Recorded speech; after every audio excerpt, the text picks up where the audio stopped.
time for the Newsmaker Show on News Talk AM 1480 WLEA. Here's Kevin Doran. Brian O'Neill filling in for Kevin Doran this morning on the Newsmaker Show. We're on the line live this morning with two guests, two of the three authors of a book called Bob Crane, the definitive biography. Carol Ford, thanks for joining us. Thank you. It's a pleasure to be here. And calling in from Australia, Linda Groundwater. Linda, thanks for phoning in from overseas today. My pleasure.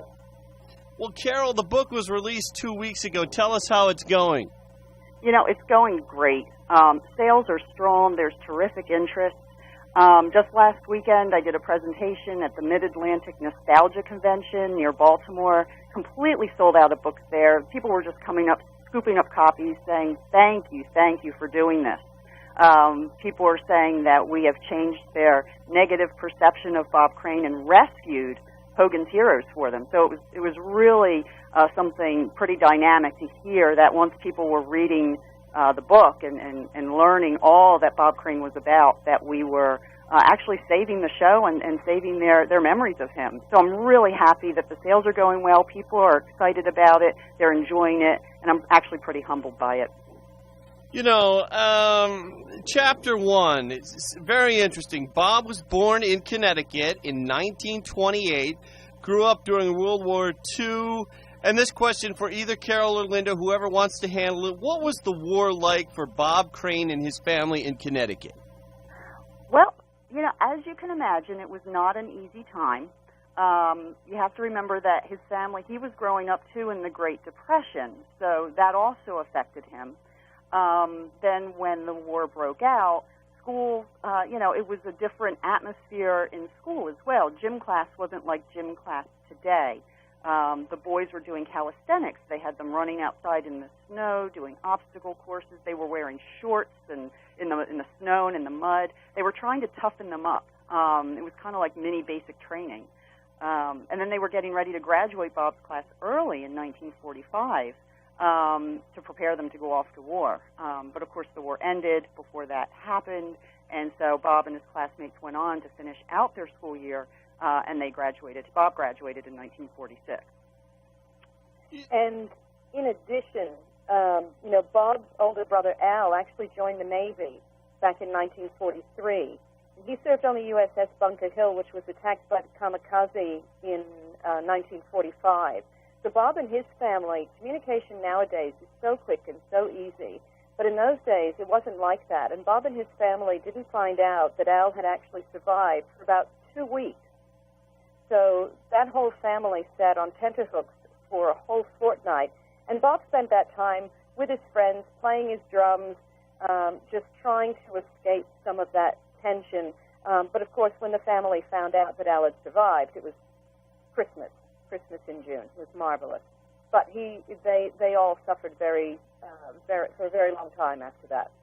You know, Linda, you talk about the drums. Our former morning man here on WLEA, who was with us for many years, Gary Gray, used to live in California, and he used to listen to the Bob Crane radio show when he was in California. And Gary Gray said that Crane used to play the drums and was very good. He used to play the drums on his radio show. Tell us, how did Bob get into drumming?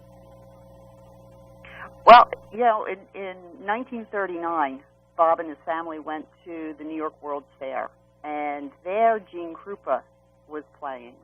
And Bob went and saw Gene Krupa, and he was only about 10 years old at the time. And when he saw Gene Krupa, that was it for him.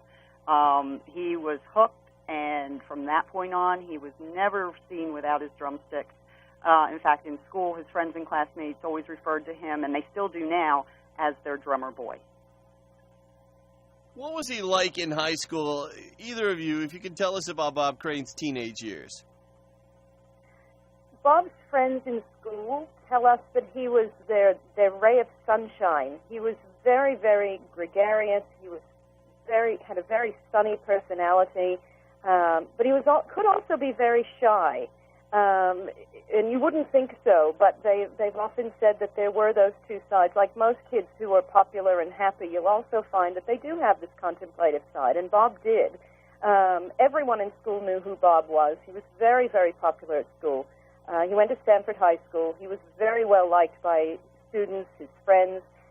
His teachers liked him. And as usual, of course, as Carol said, never without his drums.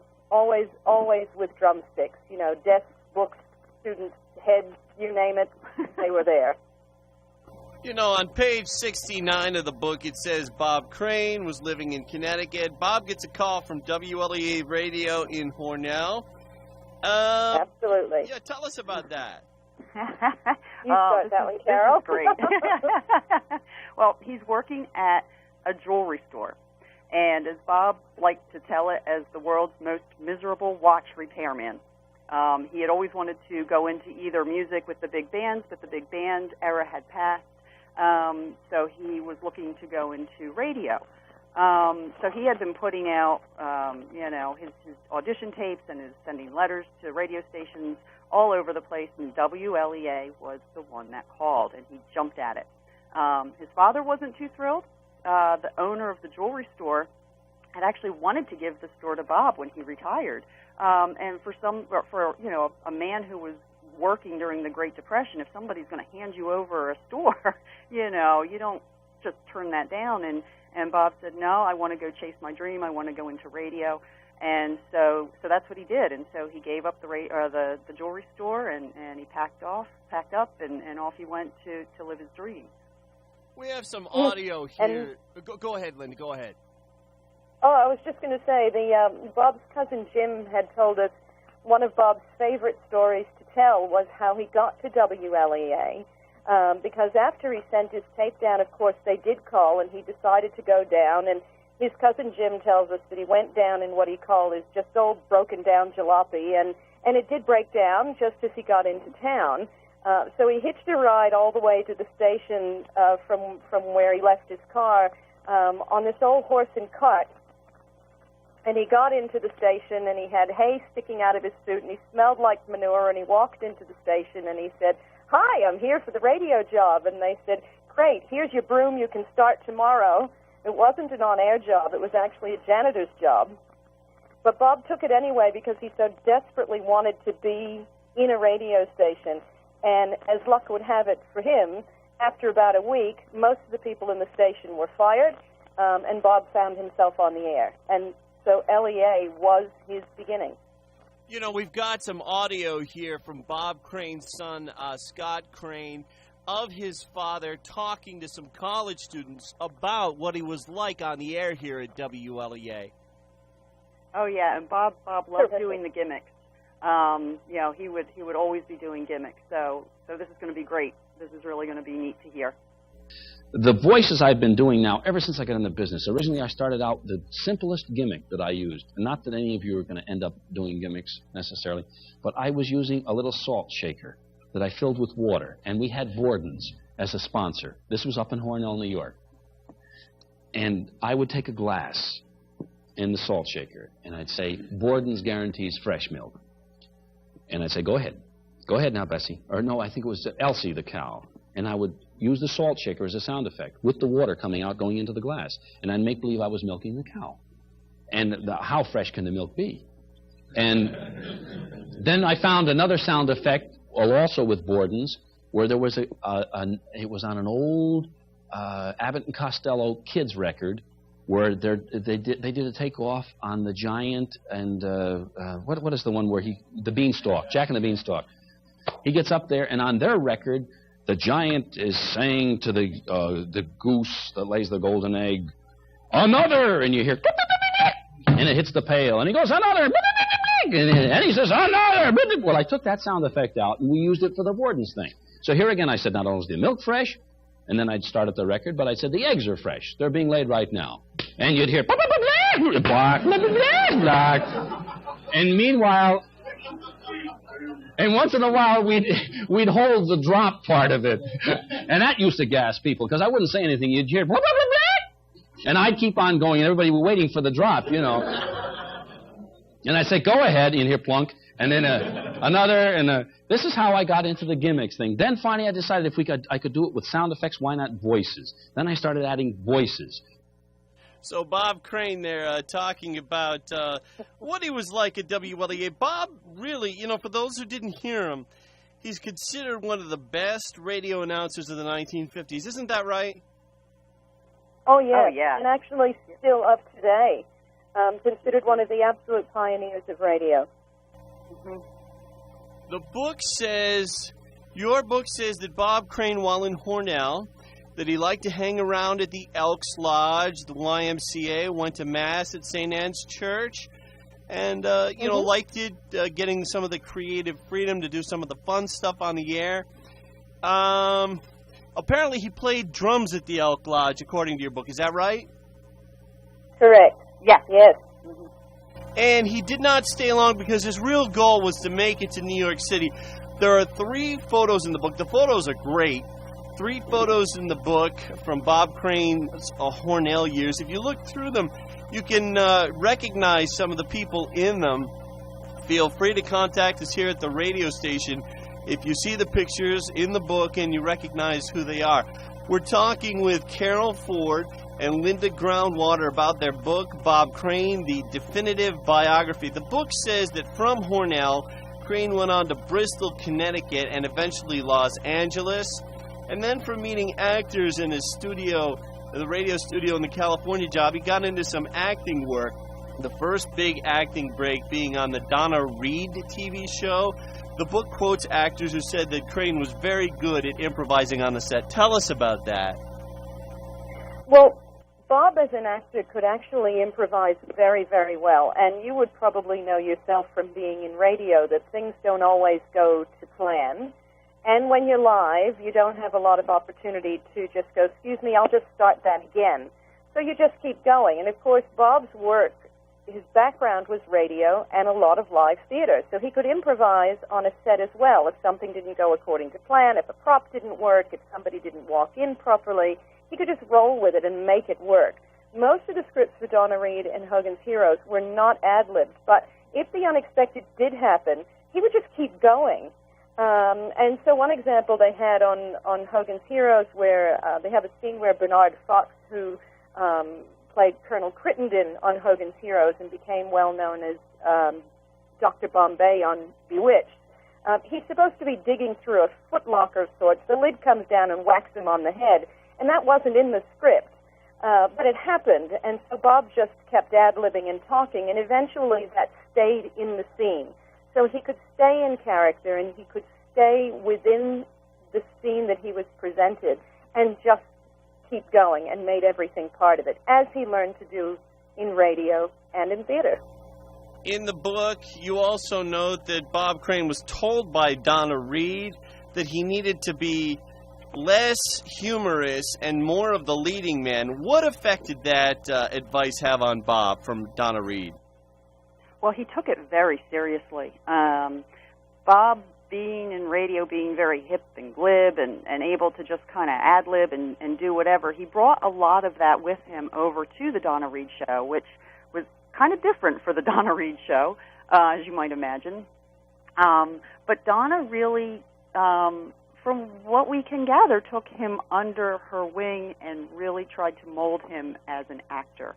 And one of the things that she did, there's also a really funny story that Linda will tell you, but what Donna did was she encouraged him to take an acting course taught by the acclaimed acting instructor Stella Adler. And he did that in the summer of 1964.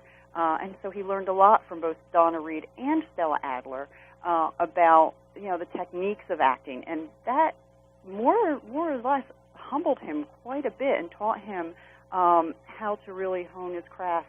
It also taught him the dangers of ego, and that's something that he carried with him. He didn't have a very enlarged ego when he was on the set of Hogan's Heroes. And so those all were cultivated on the Donna Reed show set from Donna Reed and then also from Stella Adler. Tell us Yes, how... as Carol said. Sorry, do go on. No, go ahead. Go ahead, Linda. Okay. I was going to say, Bob, as Carol said, he took his acting very seriously to the point where he was doing it so well that, as people have said by watching him on Hogan's Heroes, he's not acting, and of course he was. but he paid very, very strong attention to what he should be doing for his characters. And as Carol alluded to earlier, he had this strange thing happen to him on the Donna Reed show, and he did talk about it later on as something that I don't think he could ever really wrap his head around. And that was that, he was trying really hard to impress her husband, who was the producer of the show, Tony Owen, and Donna just kept saying to him, "You need to change your hair. You need to change your hair." And he thought that was the silliest thing, but they were very concerned that this slicked-back look he had, this pompadour, the DA that men had in those days, made him look like a bit of a smart aleck and told them that he needed fluffy hair.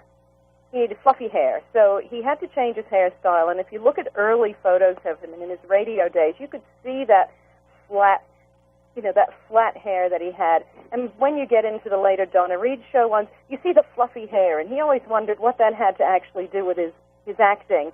But he took on board the superficiality of the visual medium, but I don't think he ever really could wrap his head around it. How did Bob Crane move on from the Donna Reed show and get into Hogan's Heroes? Well, he was looking for that perfect fit. Bob was always looking for something to satisfy him, and he got bored with Donna Reed, and he appreciated it. But in early 1964, he left because he was still, of course, working in radio full-time at the time, and he was offered lots of other roles, but he didn't want to do the mother, father, two kids, and a dog type of thing. He was offered the lead in Please Don't Eat the Daisies. He was offered things like The Tonight Show before Johnny Carson hopped in, but he wanted something different. And when he was approached by the producer Jerry Thorpe about doing Hogan's Heroes, he thought about it, and he did a screen test with Werner Klemperer, who played Colonel Klink, around Christmas time that year, and they knew that he was the perfect choice, and he jumped in. It says in the book that Bob Crane was a little afraid of doing a sitcom at first about a prison camp run by the Nazis for U.S. soldiers and other allies. You see there's the British prisoner in there, Newkirk. The fact that Bob's older brother was upset from being in World War II seemed to scare Bob off a little bit in the beginning when the offer first came through. What persuaded Bob to do Hogan's Heroes after all? Well, it was something that the premise was very different. That was number one. When they first approached him about it, they said, we've got this idea for a comedy set in World War II in a POW camp, and he first kind of went, a comedy in World War II? Are you crazy? But then he saw the script and he really liked it. However, that didn't mean that everybody else is going to like it. So he said, okay, I don't want to offend veterans or former POWs. So he insisted that a trailer be made of the new series and shown to World War II veterans, which was done, and it was shown to a group in the Midwest, and the veterans loved it. And they claimed that without humor, they never would have made it through the war. And because Bob, they had his vote, they had the veterans' vote, Bob was sold. The rest is history. He took the job. He took the role of Colonel Hogan and went on to make that the show what it was. But yeah, he was very concerned that it might hurt someone's feelings, and he was very supportive of our troops, of the military, of veterans, of former POWs, and so he definitely did not want to hurt their feelings. The book says that on both the Donna Reed show and Hogan's Heroes, Bob was always helping add different lines and bits and ideas to the script. Can you tell us about that? Sure. Well, once you get to know your character, it's quite natural to actually think a little bit more about how that person would react and what they would do and what makes sense and what doesn't make sense in terms of the character. And Bob would do that. But in addition, he received literally tons of fan mail from around the world, and he made countless personal appearances. And former POWs would often talk to him about what their experiences were in German camps. So Bob would take these real-life tales and give them back to the screenwriters and say, look, this is the kind of thing that these people are saying happened. What can we do with it? And a lot of those ended up in the show. Mm-hmm. We're talking with Linda Groundwater, who's from Australia, and Carol Ford, who's in New Jersey. They're the author of Bob Crane, The Definitive Biography. When we get back, we're going to continue our discussion about Bob Crane. Stay with us. The Newsmaker Show. This is AM 1480 WLEA. It's Brian O'Neill in for Kevin Doran this morning. We're talking with Carol Ford and Linda Groundwater, two of the three authors of the Bob Crane, The Definitive Biography. The other writer was Dee Young. She's not with us this morning, but, you know, getting back to Bob Crane, how did Bob get along with the different actors on the set of Hogan's Heroes, like Richard Dawson, who played Newkirk, Robert Clary, who played the French POW LeBou, or Werner Klemperer, who played Klink, John Banner, he was Schultz. Starting off with Richard Dawson, can you tell us about Bob Crane and Richard Dawson? Well, Bob was a professional. So when he was at work, he was at work. But for him, work was also play. He enjoyed his work. He got along with Richard Dawson just fine on the set. People who worked with both of them on the set didn't recall anything negative about either man and how they treated each other. Bob, when Bob was on the set, he was pleasant, funny, he was prepared, he was friendly, sometimes aloof because he would be off learning his lines or in his dressing room drumming. He had his drum set in his dressing room. But the whole set was like a family. There was no sense of ego or animosity. Actors, crew, directors, they came to work. They did their jobs as a team. A lot of that goes to the head producer, Edward Feldman, who cultivated that environment. And also it goes to Bob, and many gave credit to Bob because as the leading man, he could have been just horrible and just been demanding and so on. But he wasn't, and you know the whole atmosphere was just pleasant. People loved going to work on the show. Guest stars celebrated when they did. Isn't that right, Linda? Oh yeah. Look, it's not to say that there wasn't some rivalry on the set. I think it was Jerry London, who was the director and producer, who said, "Look, if you have a room full of guys, you're going to have some rivalry in there." But there was nothing that was ever witnessed on set that was openly difficult. You know, for whatever reason, Richard Dawson was not particularly fond of Bob all the time, but in a letter that Bob wrote to Richard Dawson following the series cancellation, Bob actually made a remark about wishing things had been easier between them, but saying that he also respected Dawson's talent and his work ethic. And Bob didn't want there to be any animosity between the two of them. And that's very true. And as a testament to Bob, this is just the kind of person he was. When producers of a new game show called Bob and offered him the job to be the host of that game show, Bob didn't want to do game shows. And he just didn't want to do that. He wanted to act. So what does he do? He points them in the direction of Richard Dawson. And they gave it to Newkirk. That's right. It was Family Feud. Dawson accepted. He went on to great international fame and fortune, and all because Bob pointed them in the direction. It was originally going to be Bob. Bob didn't want it. He said, give it to Dawson. The book is Bob Crane, The Definitive Biography by Carol Ford, Dee Young, and Linda Groundwater. We're down to just less than 60 seconds. Tell us, how do we get the book? You can get it online through Amazon, Barnes & Noble.